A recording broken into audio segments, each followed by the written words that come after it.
국민의 기본권 사상의 변천과 제한 해가지고 나옵니다. 그래서 제일 먼저 기본권의 제한. 그럼 기본권을 제한할 때 필요성이 있느냐? 보시면 헌법에 기본권 보장 규정을 두고 있다 하더라도 함부로 제한하게 되면 기본권의 보장은 사실상 유명무실을 하게 되는 거죠. 그러니까 이런 피해를 없애기 위해서 헌법에 기본권 제한의 기준과 그 한계를 명확히 규정하고 있고, 법률에 의해서 제한될 때 그 법률이 과도하다면 위헌 심판까지 하게 되겠죠. 그래서 제한 기준은 특히 37조 2항을 만듭니다. 모든 국민의 모든 자유와 권리는 국가 안전 보장, 질서 유지 또는 공공복리를 위하여 필요한 경우에 한하여 법률로서 제한할 수 있으며, 그렇게 되어 있습니다. 법률로서 제한할 수 있으며, 그리고 제한의 한계가 37조 2항에 그대로 나와요. 또 법률로서 제한할 경우에도 이 조항에 보면은 뭐라고 되어 있냐 그러면은 자유와 권리의 본질적 내용은 침해할 수 없다. 그 다음에 두 번째가 이 헌법 규정에 의하여 제한을 하더라도 필요한 경우 이상 제한한 건 위헌이라는 얘기입니다. 그래서 특히 과잉 금지의 원칙이 나요. 그래서 이제 교재에서는 기본권을 제한할 때 그 목적이 정당해야 하며 국민의 피해가 최소한에 그쳐야 한다는 원칙을 말하게 됩니다. 근데 여기서 이제 얘기하실 게 과잉 금지는 원래는 제한하는데 목적이 정당해야 돼요. 그 다음에 목적이 정당하다면 그다음에 법을 제한할 때 적정해야 돼요. 필요해야 되고 필요성이 있어야 되고 상당해야 된다. 이렇게 해가지고 원래는 목적이 정당하고 적정해야 되고 필요해야 되고 상당해야 된다. 이런 표현을 쓰는데 일반적으로 이 부분은 헌법에서 얘기되어지는데 행정법에 가면 보통 이걸로 얘기되잖아요. 그렇죠? 근데 어쨌든 여기서는 그냥 과잉금지 원칙 요거만 간단하게 나왔기 때문에 그만 하고 다음에 기회되면 또 하도록 하겠습니다. 기본권 제한의 예외인데 국가 긴급권의 발동 시에는 예외적으로 국민의 기본권을 그 법률이 아닌 명령이나 처분으로 제한할 수 있다는 겁니다. 국가 긴급권 발동. 국가 긴급권은 이제 두 가지 예를 들어요. 긴급 재정 경제 처분 및 명령권과 긴급 명령권. 그다음 비상계엄인데 비상계엄보다도 긴급 재정 경제 처분 및 명령권과 긴급 명령권인데 이게 우리 경험했던 게 하나가 있는데 금융실명제입니다. 금융실명제를 시행할 때 김영삼 정부 때죠, 그죠? 긴급 재정 경제 처분이 먼저 나오죠. 이거에 의해 가지고 나중에 입법이 돼 가지고 갑니다. 근데 어쨌든 대통령이 이러한 조치를 취했을 때는 재정 경제 상의 처분을 하거나 법률의 효력을 가진 명령을 발할 수 있다. 그 다음 비상계엄은 이를 선포한 때는 영장제도, 언론, 출판, 집회, 결서에 저해된 특별한 조치를 할 수 있다고 합니다. 그래서 76조에 1항에 대통령은 내부 외환 천재지변 또는 중대한 재정경제상의 위기에 있어서 국가의 안전보장 및 공공의 안녕 질서를 유지하기 위하여 긴급한 조치가 필요하고 국회 집회를 기다릴 여유가 없을 때에 한하여 최소한으로 필요한 재정경제상의 처분을 하거나 이에 관하여 법률의 효력을 가지는 명령을 발할 수 있다. 즉 뭐냐면 재정경제 처분이나 명령은 이건 법률의 효력을 가진다고. 2항에 대통령은 국가기관에 관계되는 중대한 교전 상태에 있어서 국가를 보위하기 위하여 긴급한 조치가 필요하고 국회 집회가 불가능한 때에 한하여 법률의 효력을 가지는 명령을 발할 수 있다. 그래서 76조 1항 2항 밑에는 77조는 제가 아직 안 읽었는데 76조 1항 2항에 대한 거는 명령, 긴급 명령에 대한 건데 이건 법조문 그대로 좀 암기가 필요한 부분입니다. 그다음 77조 1항에 대통령은 전시, 사변 또는 이에 준하는 국가 비상 사태에 있어서 병력으로서 군사상의 필요에 응하거나 공공의 안녕 질서를 유지할 필요가 있을 때에는 법률이 정하는 바에 의하여 계엄을 선포할 수 있다. 이 항이 비상계엄이 선포된 때에는 법률이 정하는 바에 의하여 영장제도, 언론, 출판, 집회, 결사의 자유, 정부나 법원의 권한에 관하여 특별한 조치를 할 수 있다. 그래서 특히 76조, 77조는 좀 기억해둘 필요가 있는 주문입니다. 그리고 이제 국민의 기본적 권리와 의무가 나오게 됩니다. 근데 우리가 원래는 갖다가 일반적으로 얘기할 때 국민의 기본권은 그냥 이렇게 보통 이렇게 쓰는 것 같아요. 제일 상위에 뭐가 있느냐? 상위에 인간의 존엄과 가치가 있다. 가치. 그 다음에 이제 원칙적인 게 평등권력이 있습니다. 근데 이제 우리 같은 경우는 이제 개별 기본권이 밑에 있겠죠. 그죠? 근데 문제는 행복추구권도 여기에 넣기도 해요. 행복추구권은. 근데 이게 저희 같은 헌법에 있는 행복추구권 같은 경우는 인간이 행복하지 않을 인간이 어디 있어요? 다 행복하고 싶죠. 근데 그런 좀 너무 지나친 반응인가 하는 생각 개인적으로 듭니다. 어쨌든 기본적 권리와 의무인데 원칙적 규정은 10조에서 인간의 존엄과 가치가 나와요. 그 다음에 이제 11조가 여기입니다. 10조가 여기고, 원래 이게 행복조건이 여기에서 인간의 존엄과 가치예요.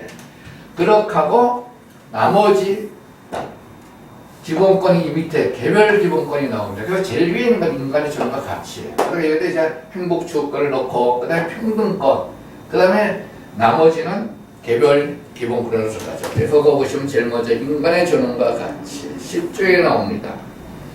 그리고 행복추구권도 10조에 나오고요.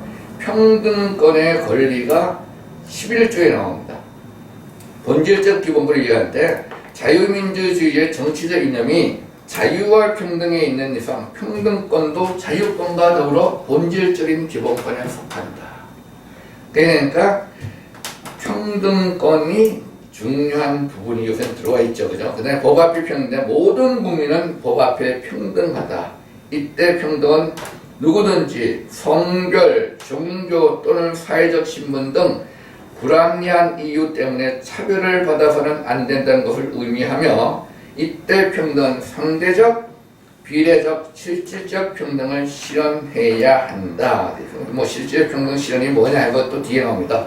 사회적 특수계급의 불인정과 창설 금지, 영전 일대 원칙, 즉 뭐냐면 연자제 같은 것도 인정을 안 하게 되는 거죠. 그 다음에 이제 개별적 기본권 갈 때 나온 게 자유권, 그 다음에 뭐 참정권, 그 다음에 이제 사회적 기본권, 그 다음에 뭐 수를 해가지고 쭉 나오게 되죠. 우리도 이제 보면은 그 개별 기본권에 자유권이 나오고 뒤에가 좀 참정권이 나오고 사회적 기본권이 나오고 그 다음에 청구권적 기본권, 뭐 개인의 권리가 침해되거나 어떤 청원을 해야 된다거나 할 때 청구권적 기본권, 그 다음에 의무가 나오게 되겠죠. 자, 그래서 제일 먼저 자유권적 기본권을 봅니다. 자유권적 기본권은 어떻게 보면은 가장 대표적인 게 신체 자유를 보시면 돼요. 누구에 의해서도 제한되지 않는 거잖아요. 그죠? 그래서 어쨌든 자유권 기본권은 국가 권력으로부터 개인의 자유를 보장하는 것으로 방어적이면서 소극적인 성격을 갖는다. 따라서 자유권은 개인의 자유로운 생활에 대하여 국가 권력의 간섭 또는 침해를 받지 않을 권리를 뜻한다. 근데 실은 자유권 같은 경우는 어떻게 보시면 되냐면 국가가 간섭만 안 해주면 돼요. 내가 그냥 쉽게 내가 가고 오는데 국가가 나타나가지고 방향을 틀어더라 마라 이런 얘기만 안 해주면은 그게 자유권이라는 얘기입니다. 그리고 어쨌든 그 부분은 성격의 핵심적 기본권이 됩니다. 왜냐하면 인간의 존엄과 가치를 유지하기 위한 본질적이고 핵심적인 기본권이에요. 두 번째가 소극적 권리라는 얘기인데 이게 소극적 권리 아니라 국가의 간섭을 안 받는 거. 그에 대한 겁니다. 즉 어떻게 보면은 내가 가는데 국가는 안 보이는 게 좋아요. 그게 소극적 권리예요. 그다음에 포괄적 기본권.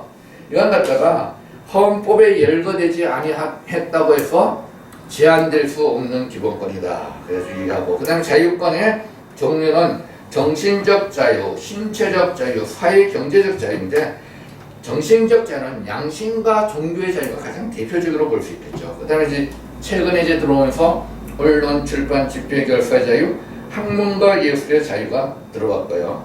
신체의 자유는 이건 갖다가 천부 인권적인 거라고 봐야 돼요. 개인의 신체 자유는. 그 다음에 사회 경제적 자유 중에 대표적인 게 거주 이전의 자유잖아요. 거주 이전. 그 다음에 주거의 자유. 우리 주세학선 주거의 자유나 직업 선택의 자유 같은 경우는 사회권적 기본권으로 많이 보는 것 같기도 합니다. 어쨌든 사생활의 비밀과 자유, 통신의 자유, 재산권의 자유가 되어 있고 자유권의 내용 해가지고 봅니다. 그리고 제일 먼저 신체의 자유. 신체의 자유는 이제 뭐가 문제되냐면 내 개인의 신체에 대해 가지고 제한을 할 수 있는 게 가장 대표적인 형법에 의해서 제한이 많이 되잖아요. 그래가지고 신체 자유를 보장하기 위한 제도가 형사제도와 관계가 많습니다. 그래서 그 중에 대표적으로 여기서는 갖다가 여러 가지를 쓰나지죠. 제일 먼저 제형법정주의, 즉 제와 형은 법률에 의해라요. 법률에 정해진 대로 해라. 그래서 제형법정주의입니다. 즉 뭐냐면 법이 정해놓은 것에 의해 가지고 처벌해야 되고, 그 다음에 두 번째가 적법 절차의 원리. 누구든지 법률에 의하지 아니하고는 체포, 구속, 압수, 수색은 신문을 받지 아니하며 법률과 적법한 절차에 의하지 아니하고는 처벌, 보안 처분 또는 강제노역을 받지 않는 게 헌법 규정인데 이걸 구체화시킨 것이 형사소송법에 가면 있겠죠. 그 다음에 고문금지 및 불합리한 진술 거부권, 묵비권이죠. 모든 국민은 고문을 받지 아니하며 형사상 자객의 불리한 진술을 강요당하지 아니한다. 가지고 헌법 규정이고, 그 다음에 영장주의, 체포, 구속, 압수 또는 수색을 할 때는 적법한 절차에 따라 검사의 신청에 의하여 법관이 발부한 영장을 제시해야 한다. 헌법 규정에서도 검사의 신청에 의하여 법관이 발부한 영장에 의해 가지고 체포, 구속, 압수 또는 수색을 하라는 얘기입니다. 그 다음에 변호인의 도움을 받을 권리. 누구든지 체포 또는 구속을 당한 때는 즉시 변호인의 조력을 받을 권리를 가진다. 그 다음 신체 자유 제한식 이유고시 및 가족 통지 의무. 누구든지 체포 또는 구속의 이유와 변호인의 조력을 받을 권리가 있음을 고지받지 아니하고는 체포 또는 구속을 당하지 아니한다. 체포 또는 구속을 당한 자의 가족 등 법률이 정한 자에게 그 이유와 일시, 장소가 지체 없이 통지되어야 한다. 이렇게 되어 있습니다. 통지되어야 한다. 그 다음에 이제 구속적부심사제가 나오죠. 체포, 구금을 받은 피의자가 그 적군을 법원에 청구할 수 있는 권한이다. 그 다음에 자백의 증거 능력 제한이다. 피고인의 자백이 그에게 불리한 유일한 증거일 때는 이를 유죄의 증거로 삼거나 이를 이유로 처벌할 수 없다. 즉 자백만이 증거다. 자백만에 의해 가지고 처벌할 수 없다. 그렇다면은 반드시 유죄임을 입증할 다른 증거가 필요하답니다. 그래서 자백만으로는 처벌할 수 없다는 거예요. 자백만으로는. 그 다음에 일사부재리의 원칙. 동일한 범죄에 대하여 거듭 처벌받지 아니한다. 원래 일사부재리, 그 다음에 일사부재의가 있죠. 그죠? 일사부재리의 원칙은 형사법상의 원칙이고 일사부재의는 국회법상의 원칙입니다. 그래서 어쨌든 동일한 범죄에 대하여 거듭 처벌받지 아니한다. 그 다음에 형벌불소급의 원칙입니다. 모든 국민은 행시 법률에 의하여 범죄를 구성하지 아니한 행위로 소추되지 아니한다. 그러니까 지금 같은 경우도 마찬가지예요. 행위시에 범죄가 아니었는데 그게 사회적으로 비난받는 행위더라도 법률을 지금 제정함은 과거에 의한 범죄에 대해서는 처벌을 못하게 되는 겁니다. 그 다음에 연좌제의 금지. 모든 구매는 자기의 행위가 아닌 친족의 행위로 인하여 불이익한 처를 받지 아니한다. 형사와 피고인의 무죄 추정의 원칙. 형사와 피고인은 유죄의 판결이 확정될 때까지는 무죄로 추정한다. 내가 이런 기하실 때는 그래가지고 요새는 원칙적으로 형사법상의 재판 원칙이 불구속 수사였죠. 불구속 재판입니다. 그래서 일반적으로. 근데 실질적으로는 그렇지만은 않아요. 그래서 이게 신체의 자유에 대해 가지고 특히 얘기되어진 것은 헌법의 12조 13조 규정이 있습니다. 그래서 12조와 13조는 여러분이 뭐 박스에 정리해 놓은 게 12조와 13조 규정이에요. 거기에 이제 헌법에서 신체의 자유에 대한 규정이고요. 그 다음에 거주 이전의 자유는 헌법 14조에 나옵니다. 모든 국민은 거주 이전의 자유를 가진다. 여기는 자기 의사에 반하여 거주지를 옮기지 아니할 권리와 여행의 자유도 가진다. 그런데 쉽게 이게 연기하실 거는 거주 이전의 자유입니다. 그런데 그렇게 되면 이게 입국의 자유가 있느냐 없느냐 할 때 입국의 자유도 있다고 얘기를 해요. 그래서 어떻게 보면은 우리가 보통 탈북자가 있고 조선족이 있잖아요. 그죠? 조선족은 현 외국인이에요. 이거는 외국인이에요. 즉 탈북자는 북한 주민이지만 우리 국민인 헌법에 의해가지고 그러니까 입국의 자유가 있다고 보는 거예요. 그런데 조선족은 외국인이기 때문에 입국의 자유가 없어요. 그러니까 이거는 비자 제도라든가 출입국 심사를 하게 되는 거고 여기서는 입국의 자유도 있다. 그리고 또 우리가 외국에 나갔다가 국내에 들어올 때 입국의 자유가 있잖아요. 그렇죠? 그래서 거주 이전의 자유는 그것까지 얘기를 합니다. 그 다음에 직업 선택의 자유. 이건 15조에 나옵니다. 모든 국민은 직업 선택의 자유를 가진다. 영업과 전직의 자유도 포함되며 직업 특성상 사전의 제한을 많이 받는다. 그래서 원래 이게 할 때 어떻게 보면은 제한받는 것 중에 대표적인 게 의사, 변호사 이런 경우는 자격 요건을 주잖아요. 그 다음에 좀 다른 기타 자격 요건이 있는 것도 있는데 그래서 그런 규정은 나중에 뭐 직업 선택 자유를 깊이 공부할 때 보면 제한한데 어떻게 할 거냐 그래서 나오는 부분이기도 합니다. 그 다음에 주거의 자유 이거는 16조에 나와요. 모든 국민은 주거의 자유를 침해받지 않냐고 주거에 대한 압수나 수색에는 법관이 발부한 영장을 제시하여야 한다. 이거는 16조입니다. 그 다음에 사생활의 비밀과 자유의 불가침 건 17조에 나와요. 모든 국민은 사생활의 비밀과 자유를 침해받지 아니한다. 해가지고 그 다음에 통신의 자유는 18조에 나옵니다. 모든 국민은 통신의 비밀을 침해받지 아니한다.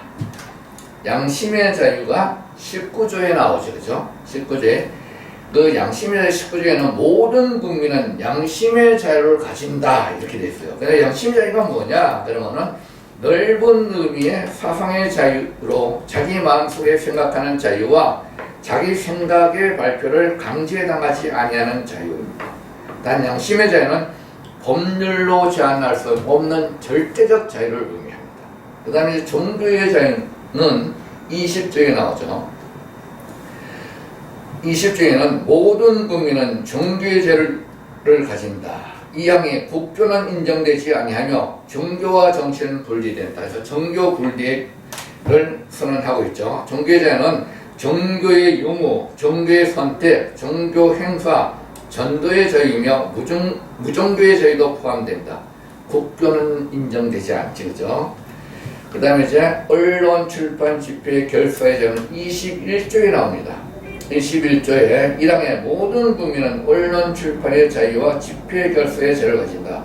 원래 언론, 출판의 자유, 집회, 결사의 자유에 대해 가지고 주체는 모든 국민입니다. 언론기관이 아니라 이 항이 언론, 출판에 대한 허가나 검열과 집회 결서에 대한 허가는 인정되지 아니한다. 그래서 대표적인 게 집회 결서에 대해 가지고는 신고제를 채택하는 것은 허가는 아니니까 인정이 되겠지, 그죠?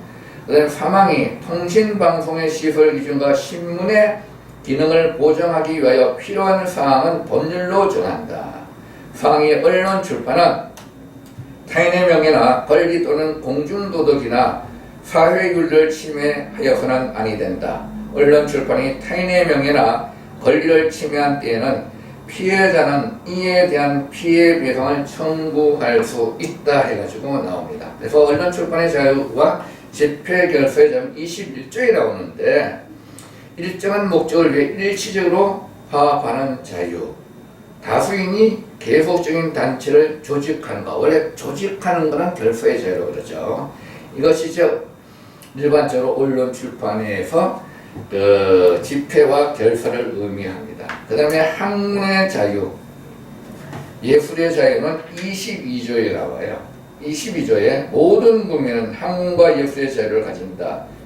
저작자, 발명가, 과학기술자와 예술가의 권리를 법률로서 보호한다. 연구와 발표의 자유, 교수의 자유 및 이를 위한 집회 결서의 자유를 뜻하는데 저작가, 발명가, 과학기술자와 예술가의 권리는 법률로 보호하는 것으로 되어 있죠. 그죠? 그 다음에 재산권의 보장, 이건 23조에 나옵니다.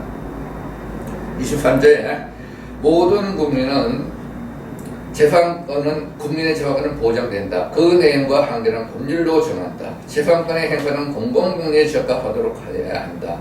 공공필요에 의하여 재산권의 수용, 사용 또는 제한 및 그에 대한 보상은 법률로서 하되 정당한 보상을 지급하여야 한다. 특히 23조 3항에 공공필요에 의한 재산권의 수용, 사용 또는 제한 및 그에 대한 보상은 법률서하고 정당한 보상을 지급해야 된다. 그러니까 신도시를 개발하기 위해서 수용을 할 때 정당한 보상을 의미합니다.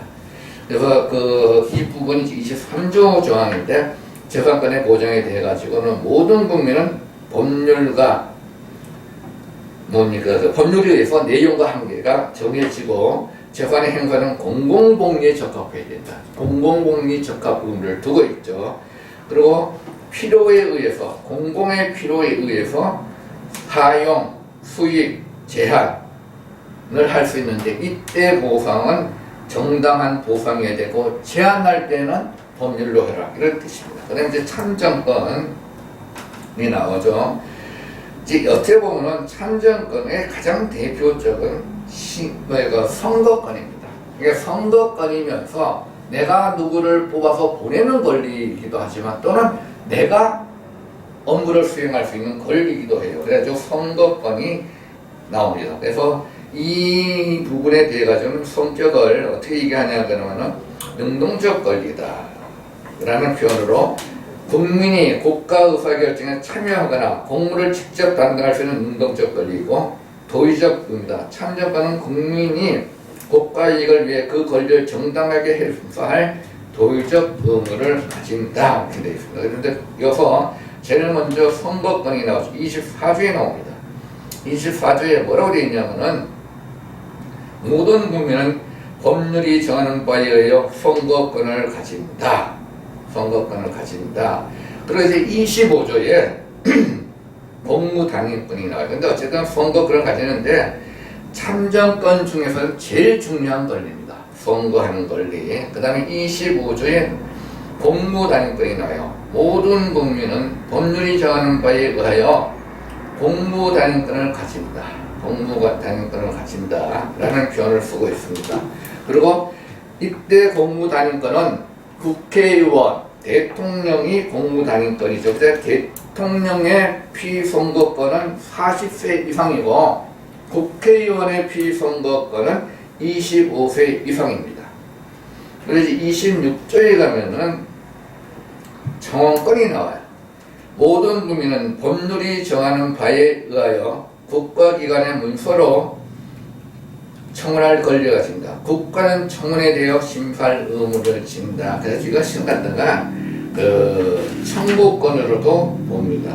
청구권으로도 보게 되는데 어쨌든 그 부분이 있고 그다음에 여기서 하나 얘기하는 게 선거권이 있지만 또 하나가 국민투표권이 있게 되죠. 국민투표권. 국민투표로 국가의사결정에 참여할 수 있는 권리죠. 현행헌법에서는 국민투표권이 인정되는 헌법 개정안에 대한 국민투표, 그 다음에 대통령이 필요하다고 인정하는 국가의 중요 정책을 국민투표에 의하여 결정할 수 있죠. 그리고 이제 그 다음에 나오는 부분들이 사회적, 헌법 전문으로는 사회적 기본권은 뒤에 나오고 먼저 뭐가 나오면 청구권적 기본권이고, 근데 저희 교재는 먼저 사회적 기본권이 나옵니다. 그리고 그 다음에 청구권적 기본권. 우리 26조가 청구권이기 때문에 청구권적 기본권을 얘기하는데 원리를 얘기할 때는 아마 그 사회적 기본권이 앞에 나온 것 같아요. 그래서 좀 쉬었다가 청구권 이하 또는 사회적 기본권 이 부분은 좀 쉬었다가 하도록 하겠습니다.